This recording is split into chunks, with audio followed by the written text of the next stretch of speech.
Hello everyone, how are you? This is Dr. Chavikar. Welcome to my channel Krishna Institute of Law. आज हमारा lecture base है ग्राम पंचायत पर।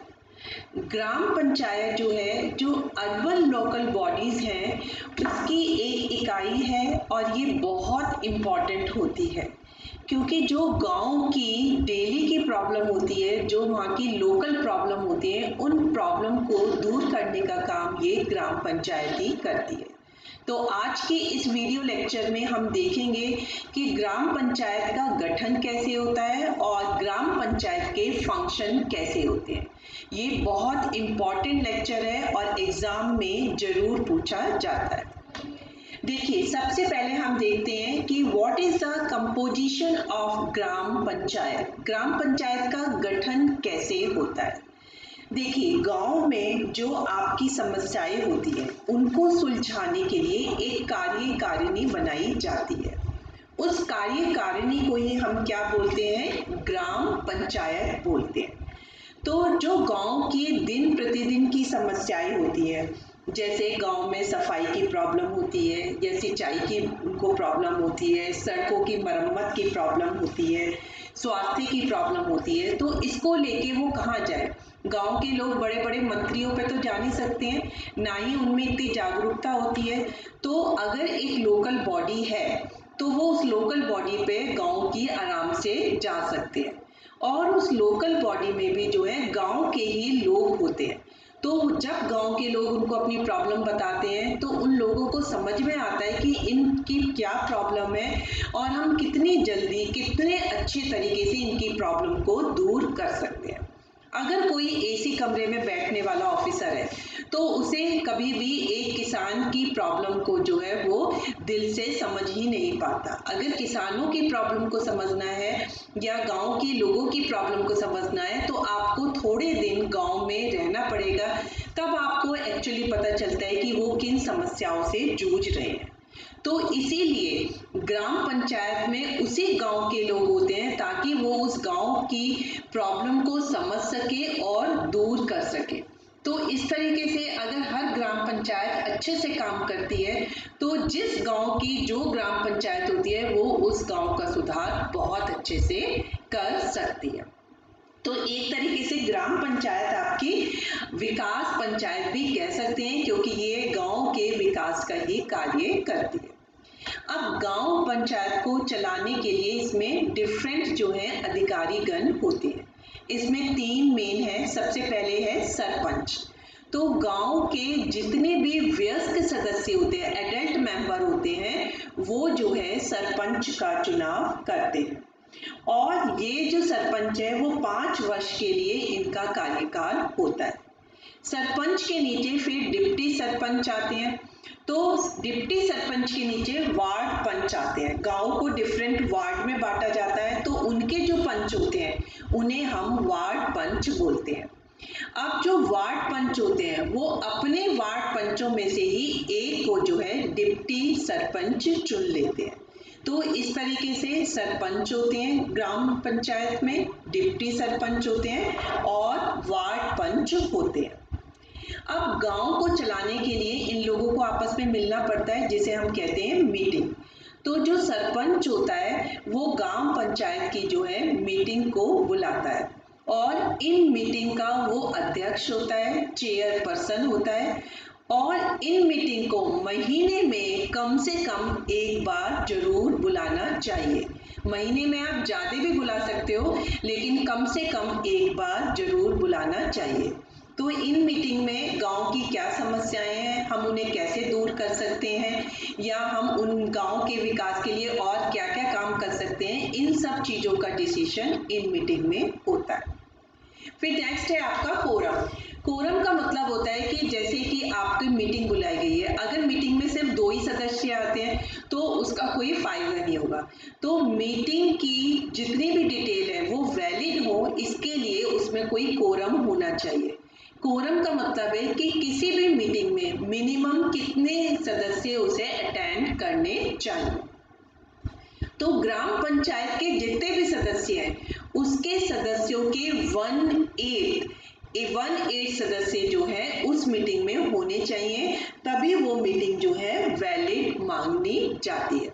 जैसे for example किसी गांव पंचायत में 16 सदस्य हैं, तो 16 सदस्य के 1/8 कितने होंगे?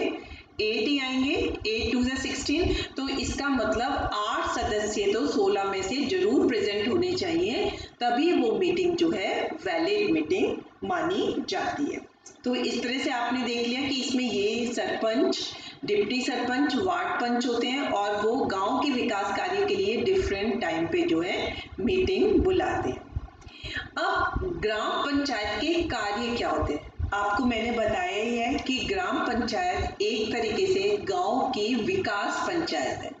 तो विकास पंचायत क्यों नाम दिया गया? क्योंकि ये गांव के विकास के लिए काम करती है। तो अब हम देखेंगे वो कौन कौन से काम करती है। सबसे पहला है सड़कों की सफाई करना। देखिए, सबसे पहले ये सड़कों की सफाई करती है, क्योंकि गांव में जो सड़कें होती हैं वो कच्ची होती हैं, बरसात में उनमें पानी भर जाता है, गड्ढे हो जाते हैं, तो फिर जो है कनेक्टिविटी जो है खराब हो जाती है, या कोई भी व्हीकल जाती है तो बड़े उबड़ खाबड़ से जाती है। तो इसीलिए सड़कों की सफाई जो है वो रेगुलर बेसिस पे करवाती है। नेक्स्ट है बिजली प्रोवाइड कराती है और शुद्ध जल का प्रबंध करती है। देखिए, आपको पता है कि काफ़ी सारी बीमारियां तो जो है अशुद्ध जल को पीने से हो जाती है। तो ऐसी बीमारियों से बचाने के लिए ग्राम पंचायत जो है कुओं में और जो जलाशय होते हैं उसमें ब्लीचिंग पाउडर डलवाती है, लाल दवा डलवाती है, जिससे पानी के कीड़े मर जाएं और वो पानी जो है ड्रिंकिंग वाटर की तरह आराम से लोग पी सकें। नेक्स्ट है अरेंज फायर ब्रिगेड। अगर कहीं पे आग लग जाती है तो जो ग्राम पंचायत होती है वो फायर ब्रिगेड का भी इंतजाम करवाती है। नेक्स्ट है अरेंज हेल्थ केयर फैसिलिटी। नागरिकों के स्वास्थ्य की सुरक्षा करना या उनकी सुरक्षा का प्रबंध करना ग्राम पंचायत का बहुत बड़ा काम होता है। तो इसके लिए वो जो है गांव के स्तर पे जो है डॉक्टरों को देखती है और उनके लिए हेल्थ केयर फैसिलिटी करती है, जन जागरूकता अभियान चलाती है, अगर बच्चों को वैक्सीनेशन देनी है तो उनका प्रबंध भी करती है। और जो आंगनवाड़ियों के सदस्य होते हैं वो घर घर जाके जो है लोगों की हेल्थ केयर की जो है प्रॉब्लम को सुनते हैं। नेक्स्ट है अरेंज एजुकेशन फैसिलिटी। देखिए, कोई भी गांव तभी उन्नति कर सकता है जब वहाँ के लोग जो है शिक्षित होंगे, क्योंकि अशिक्षा के कारण उनको बहुत सारी प्रॉब्लम समझ ही नहीं आती है और वो उन प्रॉब्लमों के दलदल में और धंसते चले जाते हैं। इसीलिए ग्राम पंचायत जो है प्राथमिक और माध्यमिक शिक्षण संस्थानों को खोलने का भी काम करती है। वो प्रौढ़ शिक्षा के लिए भी कार्य चलाती है कि जो मिडिल एज के लोग हैं उन्हें भी शिक्षा मिल सके। साथ ही साथ डिफरेंट पुस्तकालय भी खोलती है कि अगर वहाँ के लोग गरीब हैं, पुस्तकें नहीं खरीद सकते, न्यूज़पेपर नहीं पढ़ सकते, तो वो पुस्तकालय में जाके पुस्तकें इशू करा सकते हैं और न्यूज़पेपर भी पढ़ सकते हैं। नेक्स्ट है अरेंज लोकल ट्रांसपोर्ट। देखिए, गांव में जो है लोकल ट्रांसपोर्ट की बहुत ज़्यादा प्रॉब्लम होती है, तो ये क्या करती है, जो सड़कें होती हैं कच्ची और पक्की दोनों टाइप की सड़कें होती हैं, तो उन सड़कों को ये पक्का कराने का काम करती है और गांव को जो है मंडियों से और जो वहाँ पे फेयर होते हैं और जो मुख्य सड़कें होती हैं उनसे जोड़ने का काम करती है, ताकि किसान आराम से अपनी उपज को जो है ले जाकर अच्छे माल पे जो है बेच सके। और वो जो सड़क होती है उनके किनारे रोशनी व छाया की व्यवस्था भी करती है और लोकल ट्रांसपोर्ट का भी इंतजाम करती है। नेक्स्ट है इम्प्रूवमेंट इन एग्रीकल्चर, कृषि में सुधार करना। देखिए, गांव के लोगों का मुख्य जो वो होता है ऑक्यूपेशन, वो कृषि व्यवसाय होता है, लेकिन आज भी हम गांव में जाते हैं तो किसान बहुत अशिक्षित होते हैं, उन्हें पता ही नहीं है कि उन्हें कौन सी खाद यूज़ करनी है, उन्हें उन्नत किस्म के बीज कहाँ से मिलेंगे, वैज्ञानिक यंत्र कैसे मिलेंगे, ताकि वो अपनी कृषि में सुधार कर सके। तो ग्राम पंचायत टाइम टू टाइम किसानों को जागरूक करती है, उनको बताती है कि किन मंडी से वो सस्ते जो है उन्नत बीज, वैज्ञानिक यंत्र या खाद आदि को खरीद सकते हैं। नेक्स्ट है अरेंज इरिगेशन फैसिलिटी।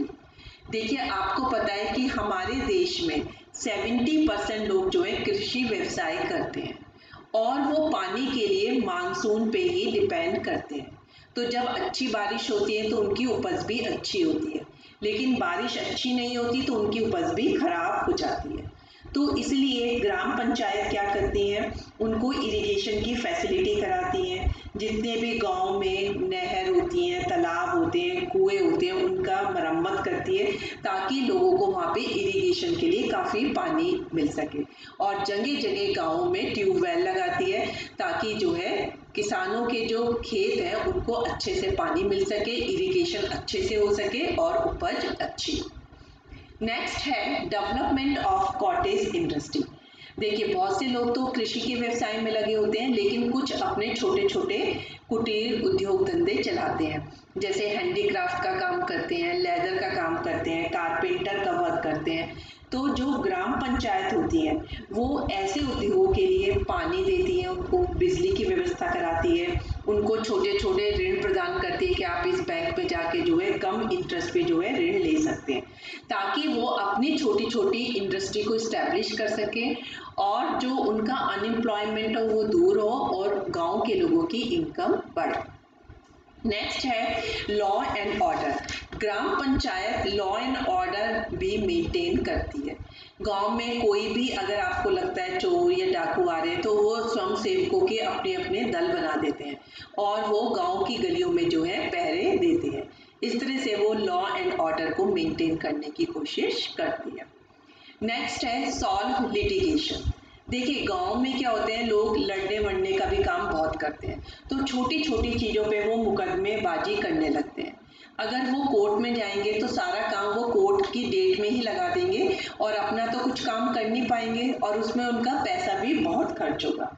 तो ग्राम पंचायत क्या करती है, वो उन मुकदमों के लिए जो है वो गांव की पंचायत में जाते हैं और सरपंच ही उनका जो है निर्णय कर देते हैं। तो इससे क्या होता है कि उनका पैसा भी बढ़ता है और उनका टाइम भी बचता है और जल्दी से उनके जो भी मुकदमे होते हैं वो सॉल्व हो जाते हैं।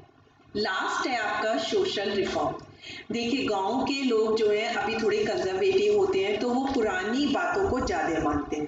तो आज भी हम देखेंगे गांव में पर्दा प्रथा, बाल विवाह, ये वाली कुरीतियाँ बहुत ज़्यादा चलती हैं।